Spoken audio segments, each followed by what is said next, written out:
Well, I thank you, Gay. I mean, there's so many people in this group I know very well. So I am Tina Bojanowski. I am state representative for District 32, and I am also an active teacher for JCPS. I teach special education at Watterson Elementary.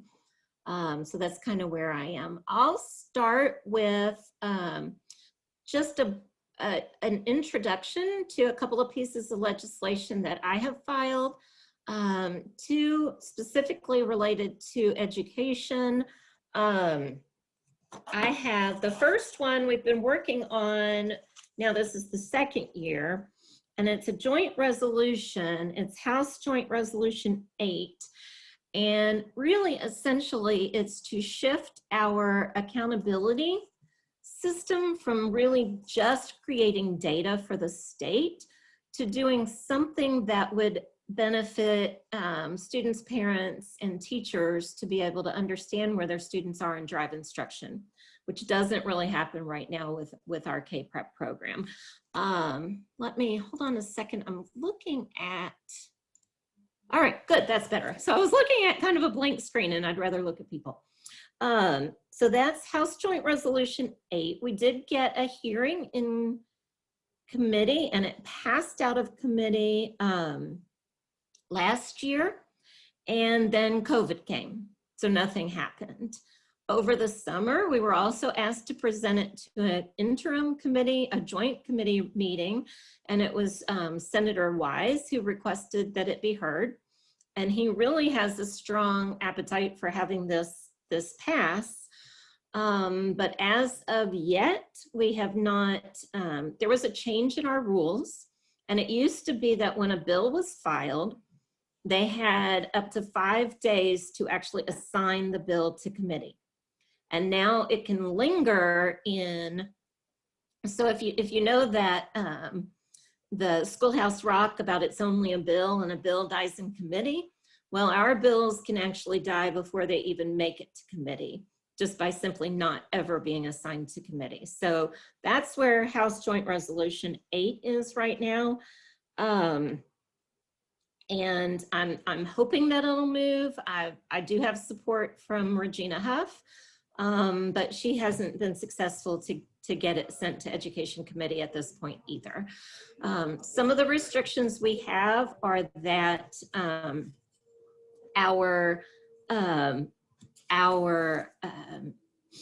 committee meetings are limited to just an hour rather than the typical 2 hours. And they're really backing up on how many bills and which bills they hear in committee. So I'm hoping for this House Joint Resolution 8 to go through, because I know as a teacher, one of the main reasons that I wanted to run for a state level office is because how frustrated I am, you know, all the way going back to all the Diane Ravitch research and information about our accountability system and how toxic it is for our students. So I'm hoping that one will move. The second one is a bill that I filed, and Massey's the primary co-sponsor, and it's House Bill 200, and it is to give educators or teachers a tax credit for out-of-pocket expenses for their Kentucky taxes of $250, which I know, you know, every teacher, raise your hand, yes, you spend a lot more than that for your classroom annually. We do, yeah, exactly. We do get a federal deduction, but it's a deduction from your gross income, not a tax credit. So it really has a minimal impact on you know, reimbursing you for those expenses. And in every other profession, if you have a business expense, you get reimbursed for it or deducted. And so I haven't really gotten any buzz that this is moving, but I'm working it, and if it doesn't do anything this year, I'll file it again and again and again every year I'm in, because if nothing else, we need to acknowledge the investment that our teachers are putting into their classrooms from their own pockets. Does anybody have any questions about either of those? Okay. All right. So there's. Yeah, my hand was up, but you probably couldn't see it. Sorry, I couldn't get. Oh yeah, no, I'm sorry. I was just curious about the 250 figure. It seems like, you know, the reality of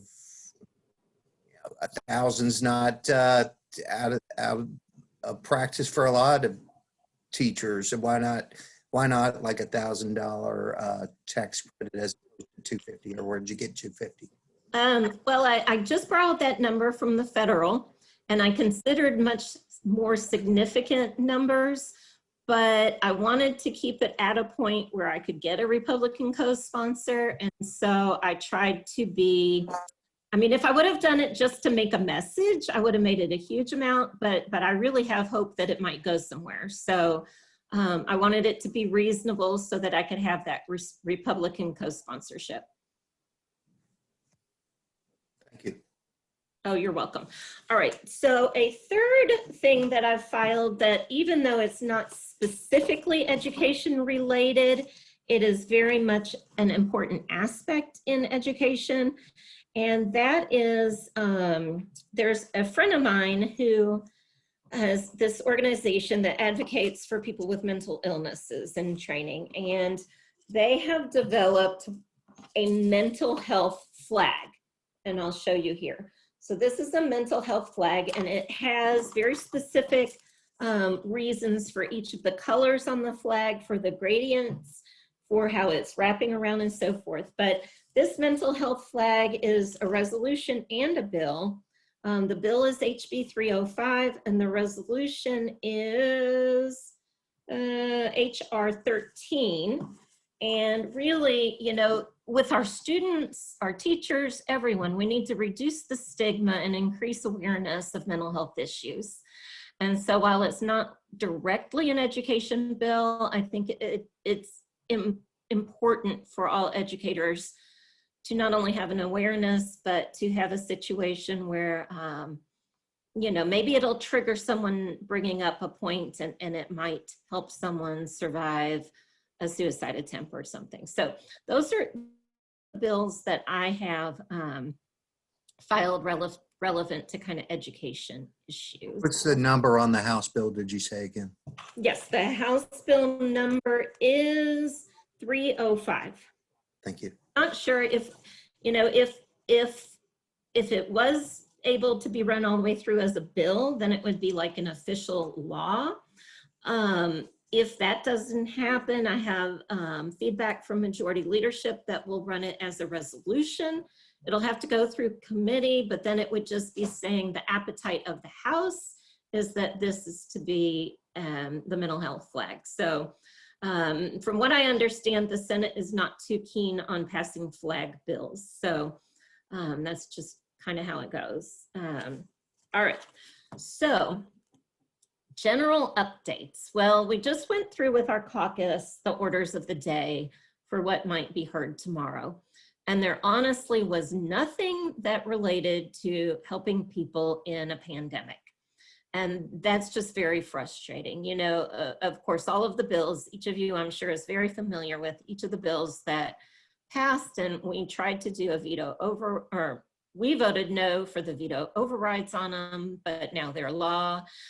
With the exception of, I think it was House Bill 1, was it House Bill 1 or Senate Bill 1, where the Supreme Court has put a stay on it for at least 30 days. So we really haven't gotten any additional information other than what's in the press regarding the process of the legislation, the Supreme Court issues,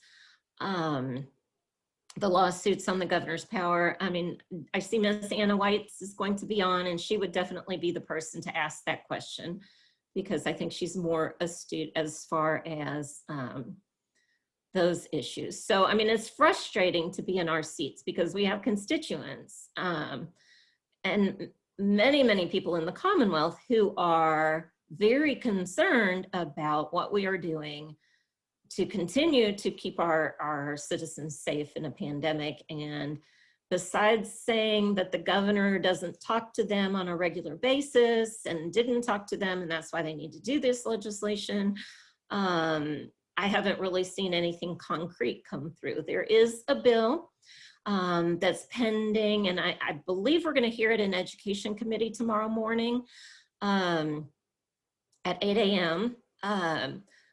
that includes a lot of the KDE suggestions for what we should do for school systems because of COVID. And a part of that bill does say that the state could waive standardized or the end of year testing if we do get a federal waiver to do so. So I'm very hopeful for that. I will know more about that bill before I go to sleep tonight. But just be aware that it is in process and likely, I can pull up our education agenda for tomorrow if you're interested in hearing what that might be. All right, the pension bill, HB 258. So I happened to be in a meeting where Massey said he was doing these pension meetings, not official meetings, just bringing together all the K groups. And I said, may I join in? And so I had the opportunity at the end, I mean, the last several meetings before we started session in January, and then I've been in each of the meetings since then. And what it has done is it's given me the opportunity to really understand all of the aspects and pieces of this bill. So if there are like specific questions, I know, one of my main questions is a statement about we're continuing to, or we need to stop the bleeding. That's a statement we hear a lot, stop the bleeding. Excuse me. And so my question was, well, how much is our pension responsibility going to increase, and why? And so there's a document that I'm happy to share that's from 2019, and it shows, I'll just show it in my video here. It shows that by 45 years after 19, that our pension liability would be 3.05 billion, I'm assuming, yes, 3.05 billion. But then in fiscal year 50, it goes down to 897 million. So it's a matter of, is the state willing to repay, or not repay, but to contribute what they didn't contribute over the other years, and to make up for assumption changes that led us to have these exceptionally high amounts that are actuarially due? Or, do they not want to do that and change? So the appetite in the majority party is that something has to change. That's just where they are. My sense from this bill is that it is probably the best have to change bill that we will see. And not that I voted for it, I didn't, because I do fully agree that we need to stick with a defined benefit plan. What I see coming on the horizon is bills that will be much less beneficial. The very big difference between this one and the sewer bill is that this bill did not end, our defined benefit program. All the contributions that go in with this bill would be in with the same system that our legacy plans are in, and it would not completely destroy everything. So that's just a thought to remember. The other piece, one part is, even though there would be an additional payment, I estimated mine, if at my income level, with my number of years, if I were in a new tier, would be about $50 a paycheck. I have a PhD, so my salary is a bit higher probably than the average who have my number of years, but that's kind of an estimate. For some educators, like me, as a second career teacher, it actually would have higher benefits if, and here's the big if the supplementary part of the plan stays fully funded. And here's what really frustrated me on the last day of the last meeting we had. We had been all along the way, and in a KEA meeting, we had a lot of conversations about if teachers were taking all of the risks of this new plan, shouldn't they be allowed to have the reward if the new plan overperforms?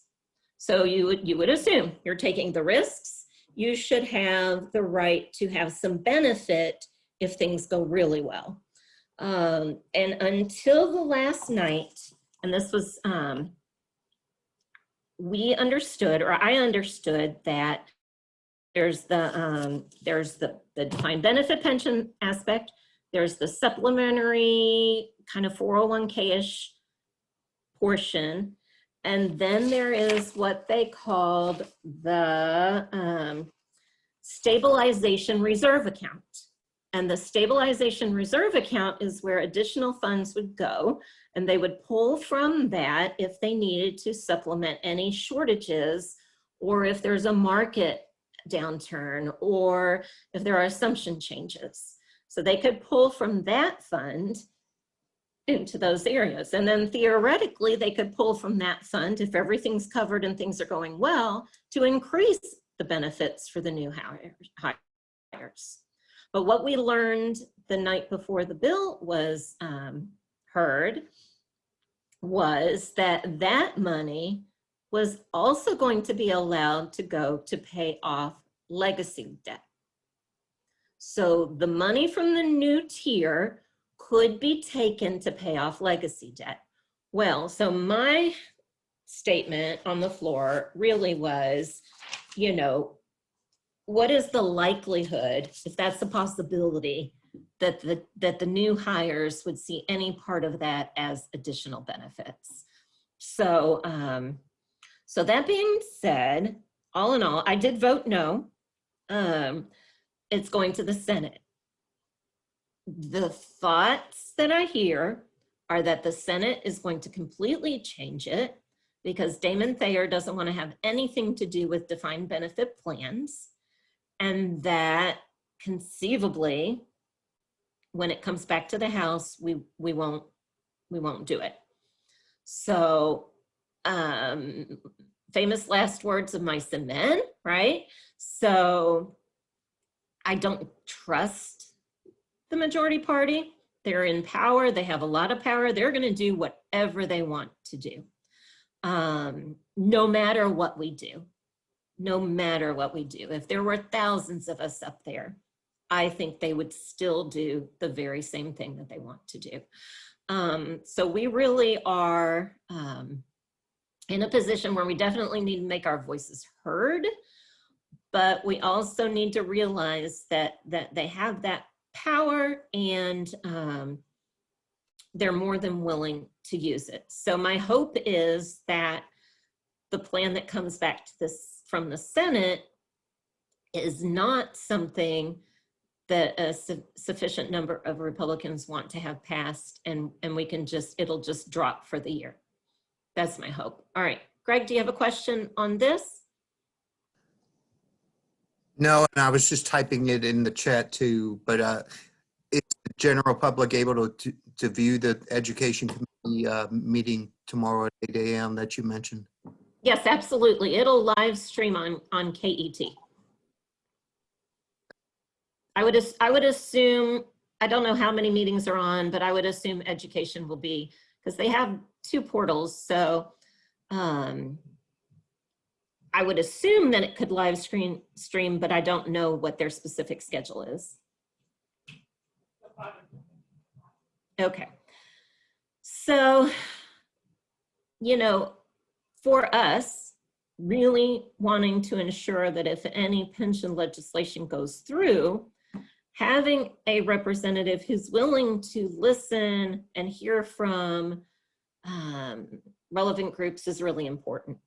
That didn't happen with the sewer pension bill. The thoughts about it going through real quickly. So even up to the day before it was heard in committee, KEA had no idea that it was going to not be for discussion only and that it was going to be up for a vote. And that only kind of came to us late in the day. So they may have had a chance to gather and discuss it. It was filed on January 12th, but they had not, I understand, really, taken a vote of what their position is on it. I felt like if you watched the committee meeting, I felt like Eddie did a really good job of really sharing the voices of educators as far as the desire to stay in defined benefit plans. I can't really remember exactly what else he said, but it was, it was not in support of the bill. So yeah, so the fact that it was heard in committee and then on the same day passed out of the House is just frustrating as far as allowing the public to really have a voice in legislation. And that once again goes back to the power. They are in the power. They can do whatever they need to do. The kind of word was that they wanted to get it over to the Senate. But I don't think that excuses not allowing the public to have a chance to have a voice on what's happening. So it's very infuriating to me. Okay, so it sounds like that really they're not listening to their constituents as they always do, I would agree. They're not listening to the teachers. They might be listening to the constituents who have the same lens that they do, in that we need to protect, we need to be responsible with taxpayer money is sometimes what they'll say. And, continuing to, as they say, not stop the bleeding is not fiscal, conservative fiscal policy. So they may use another word, but yeah, it's really frustrating. Okay, I'll move on. One moment here.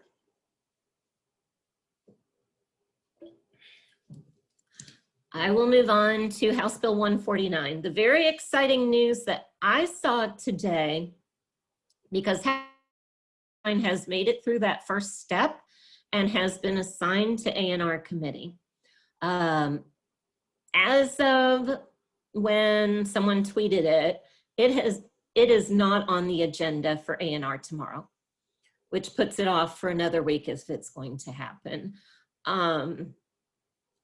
There are a lot of co-sponsors on that bill, including Representative Banta, who is a very strong public education supporter, but she was appreciative that the bill included benefits for public school students, which I believe, and I'm reading it and studying it and asking questions, but I believe that the private school proponents are going to have their lobbyists create these grant-giving organizations and recruit the money from the businesses for their grant-giving organizations, and only offer those grants, which I think they are allowed to do, to private and parochial school students. And that it'll be very difficult, especially for our kids who need it the most, if they need like support with paying for AP testing or something like that, to go through the logistics of applying and getting something. I just don't think it's going to benefit our public school students. So I wouldn't say that there's no appetite. Gay has on the agenda, there's no appetite. I think there's an appetite, and I think, even Osborne, I believe, has co-sponsored the bill. There are 23 co-sponsors the last I heard, where when it was only a private school bill, it only had maybe 4. Last year, very many. I have a very real fear that this one would go through. there's one aspect, and I do have a floor amendment ready to file. So we have, as far as tax expenditures, and so that's like tax credits of any kind, we offer like 7.4 billion in tax expenditures statewide. And there is no vehicle to analyze those to maintain that they're still but payoff. I mean, there's a cost there. There should be a benefit to the state for offering tax expenditures. And I filed as a part of the women's maternal and youth care legislation that the Women's Dem Caucus filed. I filed a bill to not tax breastfeeding supplies, so like a pump or breast, nursing bras, that sort of thing. And when I got the bill back, it had an ending date, which we call a sunset. And so I asked the bill drafter, why does this bill have a sunset? And he said, well, the rumor is, don't quote me on what he said, but, A&R is not likely to hear a tax expenditure bill without a sunset. However, HB 149 does not have a sunset. And the amount of money, are you all familiar with how much it could end up costing the state? I've got it in a note here real quickly. Let's see. All right. So Kentucky Center for Economic Policy did a real good article about this. So I'd suggest you look it up on House Bill 149. Year one, the budget is $25 million. But it increases if the scholarship granting organizations offer $25 million in grants, the amount can go up by a certain percentage each year. By year 10, it could be 186 million. And by year 20, it could be $1.7 billion. $1.7 billion of taxpayer money, because these are taxes owed by, so how it works is a corporation or an individual can donate up to $1 million to these tax granting organizations, and they get a direct tax credit for that money. So instead of the money going into the general fund, it goes into these scholarship granting organizations, which beyond the oversight of the legislation have no, the public has no input into what's being done with that money. They can't go like buy a farm or something, but it doesn't restrict which programs. It doesn't restrict the fact that these programs that they might give scholarship money to could be discriminatory. They could not allow students with disabilities. They could not allow LGBTQ students. There are no, they may possibly even have teachers who aren't certified. So this is taking public control away from a large chunk of money. This tax expenditure would be the largest, I believe, in the state. So, the question I have is, and I've had multiple, I have a lot of constituents in private schools, parochial schools. And I did hear from one, and he said, with the education budget, this is just a drop in the bucket. But I asked, we're not flush with money in the education budget. We haven't had textbooks sponsored. There are all kinds of teacher raises. There are no teacher raises. We are not fully funding public education in Kentucky. And the fact that they would take this money, it's a voucher in disguise, because vouchers are not legal. So, so it's just that this is what I am. I'm much less worried about the Senate bringing back a pension bill that the House approves, because I think the Senate's going to destroy it. I am much more concerned about 149 actually passing as far as between those bills. Let's see. Any other questions about 149? So yes, the good news is that it is not on the A&R agenda, and it has not had any readings. So bills have to have 3 readings. H Bill 149 has not had any readings. So that doesn't mean that they can't do it in a hurry, but that's the situation on that one. Any questions? Okay. All right. Brianna's Law, I have not heard any feedback that is moving, nor that I know that there was, I don't know if they actually filed or if they were just drafting a bill in the Senate. I know that Rep. Scott has spoken to President Stivers several times, but I have not gotten any feedback that that's going anywhere at this point. All right, tax increase in jeopardy. All right, from what I understand, so Representative Bratcher filed a bill, and I got, maybe 25 phone calls from people who want his bill to pass. And what that would do is it would change the number of signatures for a recall notice. And what would happen with the recall, and I'm not sure if notice is the right word, but to recall a tax increase by the school board, it would require a certain number of signatures like we had happen for it to become something on our next ballot, and then we vote for it as a state. His bill would reduce the number of signatures to 100 signatures. Basically, there are so many people who have supported this because I guess they don't want JCPS to increase taxes because there's so much rhetoric I hear, JCPS is failing and they have so much money, yada, yada, yada. You've heard it all. It's infuriating, but that's, I think, the sort of the appetite, the perception of so many people. And if we didn't have busing, then we'd save so much money, and on and on.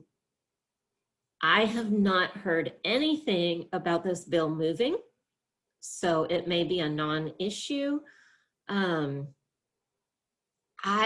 don't think it would do anything to impact our current tax increase, because that petition has already, I think that they are appealing it, but it would not change the current tax increase, I don't think, unless they could file another petition. And then the other question would be whether or not it has an emergency order. And I can look that up and then put it in the chat when Anna starts talking. There's lots of conversation about it. Someone must be lobbying for it, but I have not heard any insight if it is going to, yeah, exactly. I have not heard any insight as to whether it's going to move. The Superintendent Selection Committee, I'm sorry, I really don't know much about that one. So I can't answer any questions about it, but I surely would be happy to share. If you have any questions, I'd be happy to follow up and figure out the answers to them.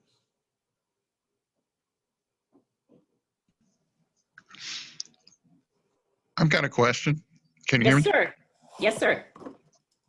This is about the sort of general process of dealing with the majority party. Right.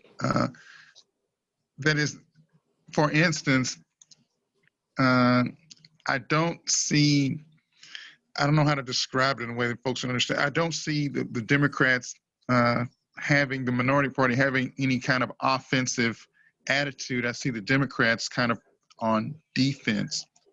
The only offense I see is, and I hate to use sporting terminology because a lot of people don't like it, but the only aggression I see is sort of the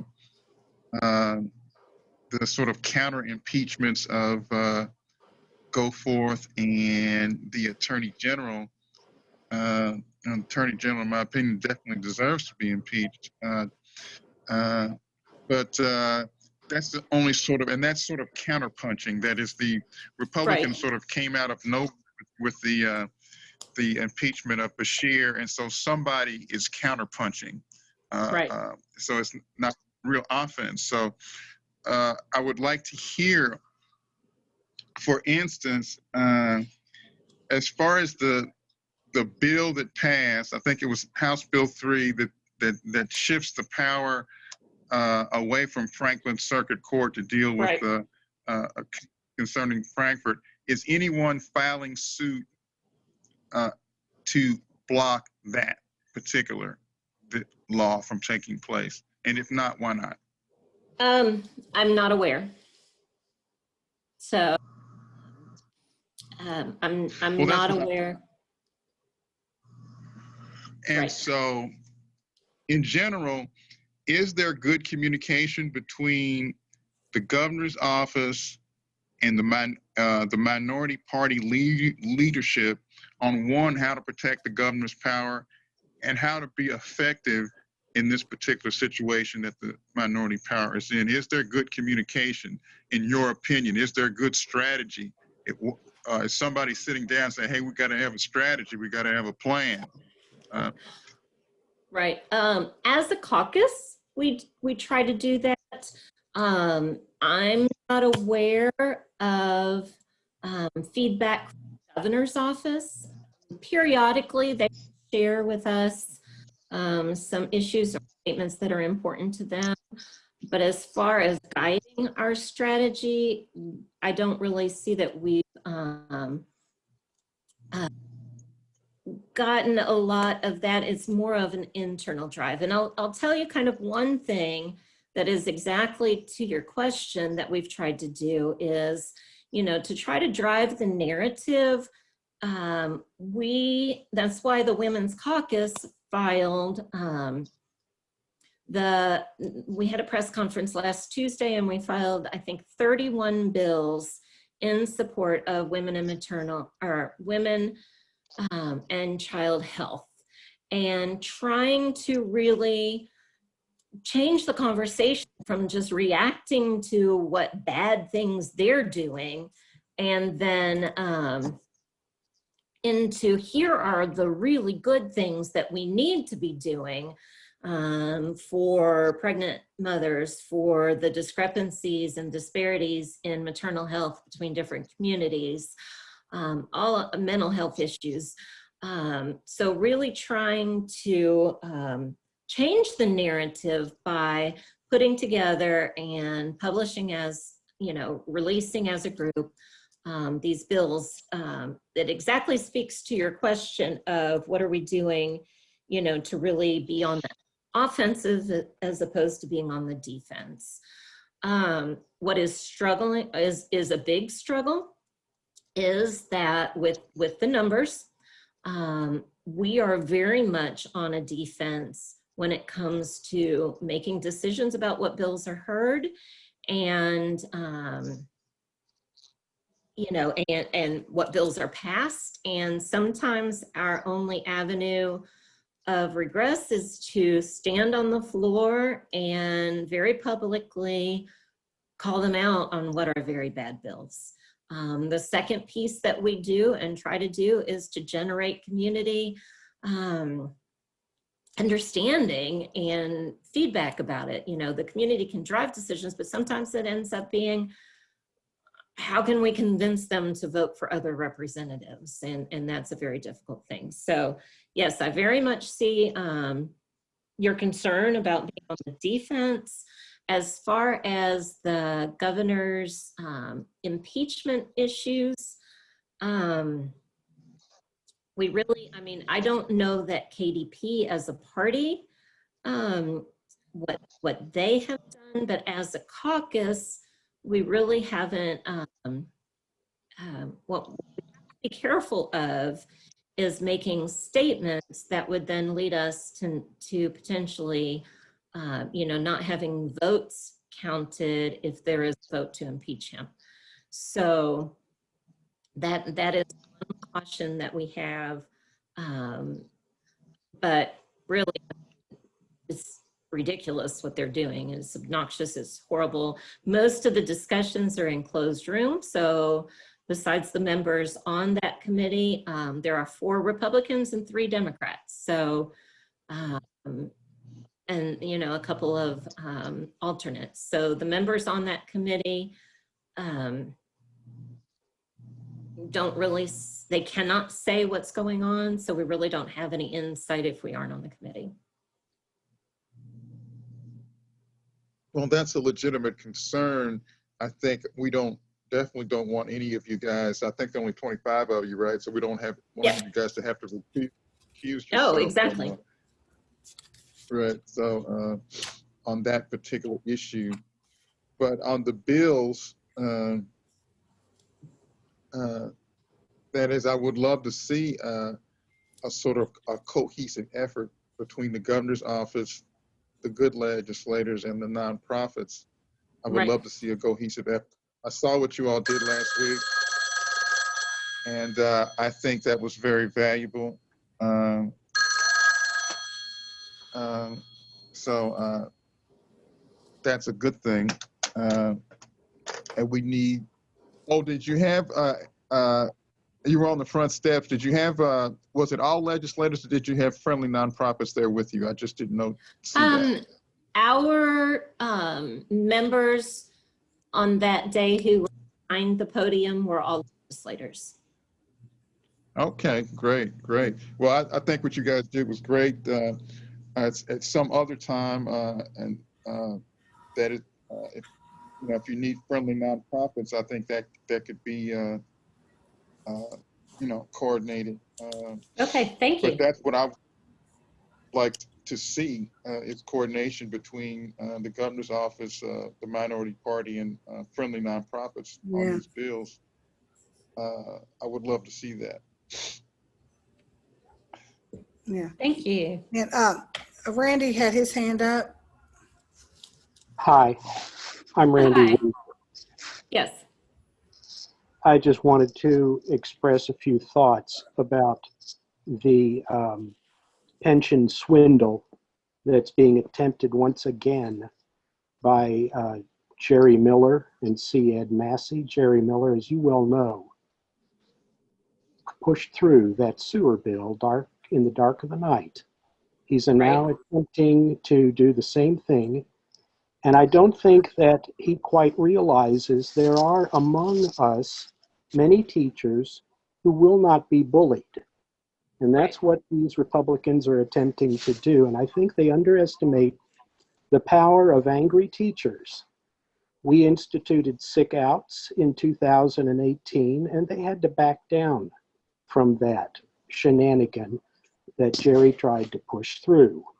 When Miller was promoting this Bill 258 back in the spring, I said, this time, Jerry, you should include people that are a little bit beyond the limits of JCTA, which is the largest teacher union, one of the largest unions in the state, because there are some other voices here that need to be heard.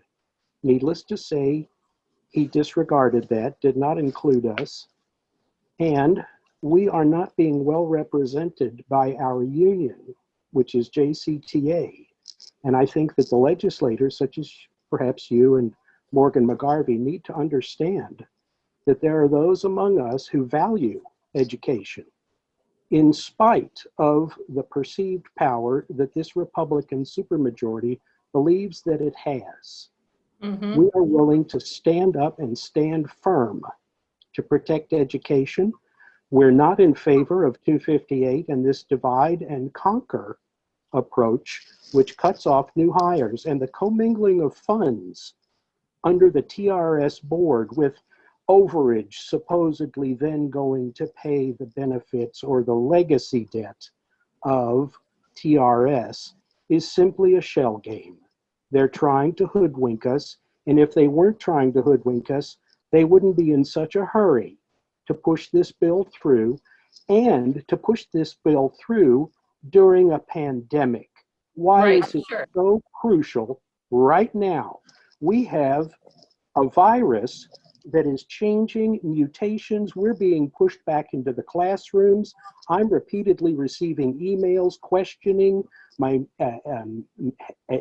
health conditions, my age. All of these things are of greater concern than fleecing the teachers right now with this so-called stop the bleeding euphemism. It is not going to stop the bleeding. If they want to stop the bleeding, put the missing ARC money back and don't create two tiers, because what this does is cut off the new funding. And I don't buy the argument that it's all under the TRS board. I've been to those TRS board meetings, and most of those people don't have a clue about finance. It's Gary Harbin who calls the shots, and unfortunately for us, the teachers in Jefferson County have been saddled with the same milquetoast leader for 21 years, the same leadership who eliminated term limits. We cannot get new blood in there. We cannot get a leader who will stand up for us. Our pension has declined from 93% funding, which is considered solvent, down to the 2017 Kavanaugh analysis, which put us at 35%, all under the same leader. And so when I talked to Jerry Miller and I said, you need to include some other voices at the table, he didn't listen to me. Right. If you know me, if you've seen the pension gamble, you know that I'm a firebrand and I am not willing to accept this 258. And I'm hoping that even though you're in the minority, that you can stand up to these bullies and represent us. Our union certainly isn't right now. They say they're simply tracking the bill. Goodness gracious, Brent McKim helped craft it. How can he now say that he's not for it? So Right. this is total disrespect for education. I have spent most of my life in education. I have a PhD. I have a master's from the London School of Economics. I know something about numbers. And I know that this is another attempt to fleece teachers. It's bad for the profession. It's bad for education. I agree. And, you know, if they think they're going to bully us again, I think they're making a mistake. Well, we've got to stop the bleeding. That is total BS. The bleeding began in 2004 under Ernie Fletcher when the Republicans held the Senate and they began to underfund the ARC. All they have to do is adhere to the actuarial analyses that they pay $50,000 to $80,000 a year for. Otherwise, if they ignore them, we're going to be downgraded again by Moody's and S&P and Fitch. They don't buy the bullshit, excuse my French, but they see what the numbers are and they say to Kentucky, we don't buy it. We're going to downgrade you again. So next time you want to have a public works project, you're going to have to pay a sky-high interest rate to get anybody to buy your bonds. Right. So a few of us understand this, but we're not being represented at the table. And Jerry Miller simply trying to railroad this through because they so-called have the power. I don't buy it. There are an awful lot of teachers in this state, and I think if they were informed, they would stand up again as they did in 2018 and rally on the steps in the middle of a pandemic, for goodness sakes. That's cruel. They think we're hogtied here because we're on virtual school. No, we can go to Frankfurt, we can drive down there, we can turn off our computers. Imagine the chaos if the teachers simply turned off their virtual connection to the students for a day, a virtual sick out. Well, I've had my say. I think you know me, and I think you know my position. But this is not a good situation. It's not a good look for Kentucky. My daughter's going out of state to college. I urged her to stay in state, but she said, Dad, this is a failed state. I didn't have much to say to that. you know, and here I've been fighting for the last almost 8 years to do something to save this pension. And I can't even sit at the table with Jerry Miller and say, look, Jerry, you've got to come up with a different solution rather than chopping the pension in half and then labeling it legacy debt, which can then conveniently be pushed onto the localities, which can declare bankruptcy, since Right. the state cannot. That's their ultimate plan. We see through that. So I don't know what they're really thinking, how much more we're going to put up with, but I am freaking fed up. After all of this time, we're still having to fight the same battle because they don't want to cough up the money that they didn't put in that was originally earmarked for the ARC. And that's it. As I wrote in my tweet to you a minute ago, it's like murdering your parents and then throwing yourself on the mercy of the court because you're an orphan. That's what they're telling us. Oh, we don't have the money. Well, you don't have the money because you spent it on other projects. Right. Defined benefit plans can work if they are honestly funded, and they have not been since 2004. So I'm going to interrupt for a second. Please do. I'm finished. I've had my say, but this is just irritating to me that we have to fight this again and again and again with Absolutely. bullies. Okay. Absolutely. And I want Tina to be able to hear from the other teachers on the call too, because there was a indication or implication that because the leaders had helped craft this bill, that the members, you know, it was an implied endorsement. And we just came off the election where members are trying to take the reins and do something to fight back. And you've got several members on the call right now who ran for office, but were shut out at every opportunity other than Kenyatta and Tyra. Tyra re-won her seat for secretary. Congratulations, Tyra, by the way. Thank you. And also Kenyatta won one of the regional seats, but Greg and Yvonne and several other people, Randy, several other people have been trying to fight back and have their voices heard. And we don't really know how many teachers would be opposed to this pension plan because they haven't done an actual survey that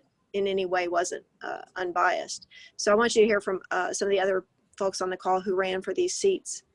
So you know it's not just Randy and me. Of course. Hi, mine is quick, so I will go next. I'm always succinct. And that is two things that I'm sure Randy has told you. Randy knows more about law, forgotten more about the pension than I know. So I always defer to him on that. But two things that I think it's important for people in Frankfurt to know. And one is, I was reading the Herald Leader. Yes, I subscribe.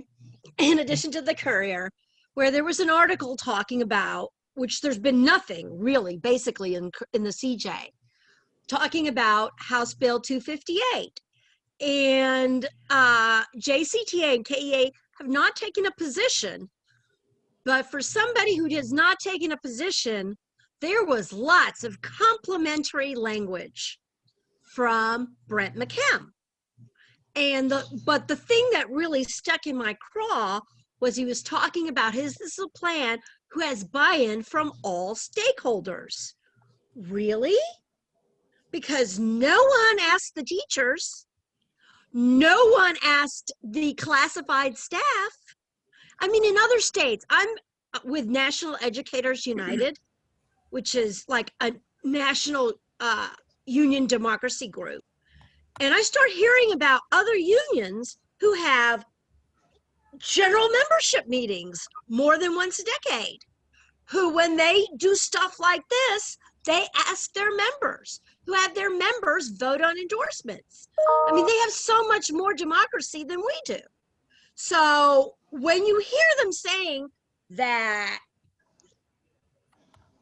JCTA is on board, please know that means the people who hang out on Bishop Lane are on board. Mhm. That doesn't mean anybody else is on board because we are not asked. Okay. And the second thing is, thanks to Kenyatta, we're having Friday meetings of the building reps on the return to school. But we have had, I mean, until Kenyatta and I brought this up, we weren't talking about filtration in buildings. I mean, that's the most important thing, to make sure you have a MERV 13. And how many of our schools have that? What is that? The higher the number of filter, the finer the particles it can pick up. You know, once upon a time, that is a year ago, it really, the filtration system's purpose was to pick up some dust and some mold, and that's it. So even if you had something as low as a 6 or a 9, so what? But now you wanted to grab itty bitty teeny tiny coronavirus particles. Mm-hmm. And the minimum for that is MERV 15.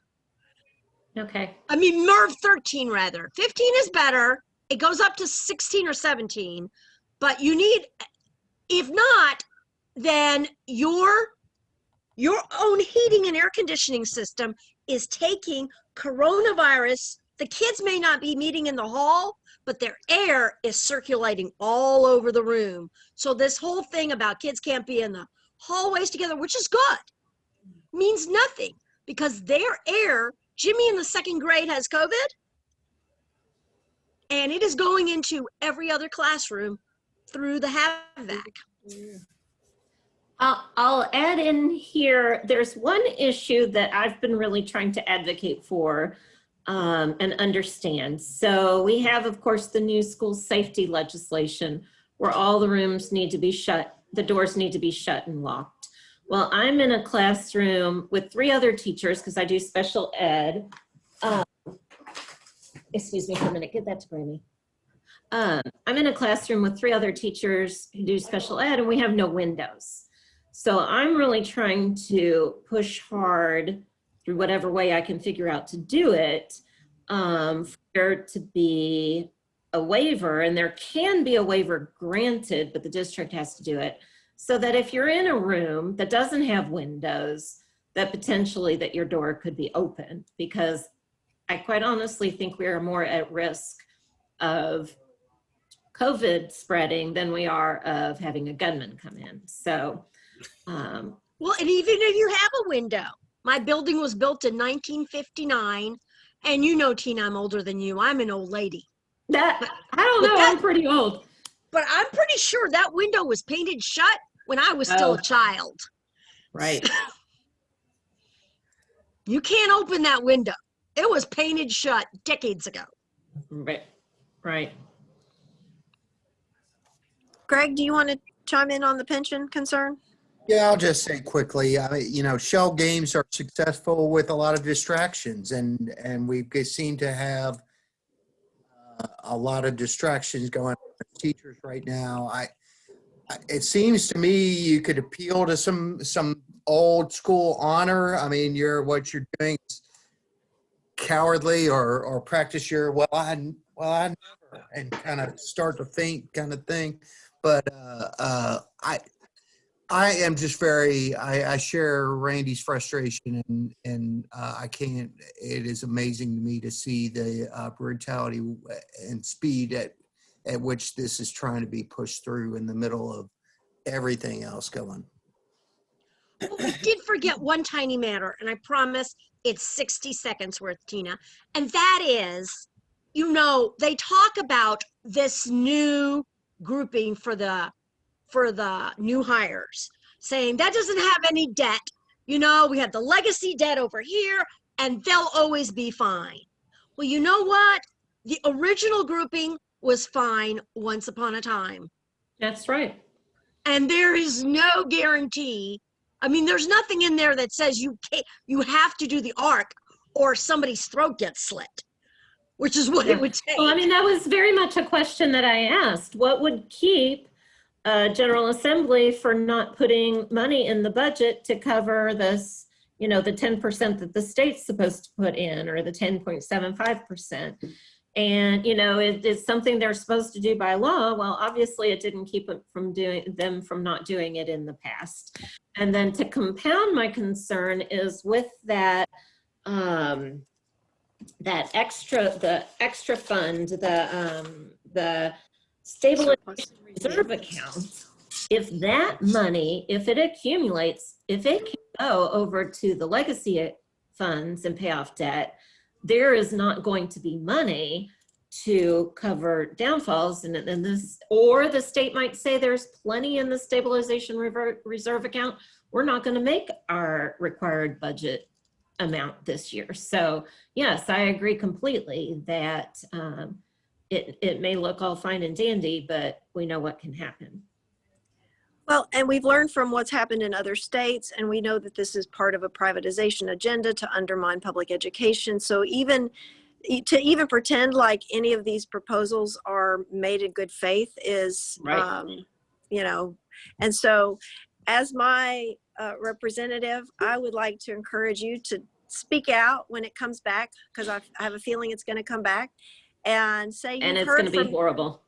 say you've heard from your constituents. You know, as a taxpayer, I want to make sure that this legacy debt doesn't get pushed down. And I also don't want our district to be the ones to have to increase benefits for new teachers because the state is shirking on the deal. You know, this is going to cost us. And then you've heard from teachers who are also your constituents that are not being reflected by what's coming out of the union offices. So, you know, hopefully, you can share our testimony and let's fight this. You know, we fought it this far. We're not ready to throw in the towel now. So I agree. I know Anna's on the call, so I want to make sure we switch over to her before our teachers have to leave for the PR meeting. And Tyra's got a quick thing she needs to read to everybody. Can you do that like in 2 minutes or less, Tyra? Just read what it says and then we'll revisit. Yeah, I was going to, yeah. Okay, but before I switch it to you, let's thank Tina for being on our call. Thank you, love. You're welcome. Bye, Tyra. Thank you so very much. for listening All to us. right. Thank you, Tina. Reach out Thank you for coming anytime. on. You're welcome. And then I have a question, since you guys are going to a PR meeting after this. Is it possible to survey the people on the PR meeting as to what their stance is and be able to go back with a more rank and file representation of the teachers' positions on the pension bill, since the union leadership isn't doing it? I don't ever mind throwing a cat among the pigeons. I mean, doesn't that seem like a good time? Because the bill could be voted on tomorrow in the Senate. So start asking. What do members think? My thing So, is, do they care? Do they care what we think? Because it sounds like they're going to do what they want to do anyway. Make them say it out loud. I agree. You said it sounds like they're going to do what they want to do. Yeah, I think they're wedded to this pension plan. I think they cut some deal where, listen, if we buy in on this pension plan, you won't do X. That's what I think happened. Yep. Can I prove that? No, but it's what's happened in the past.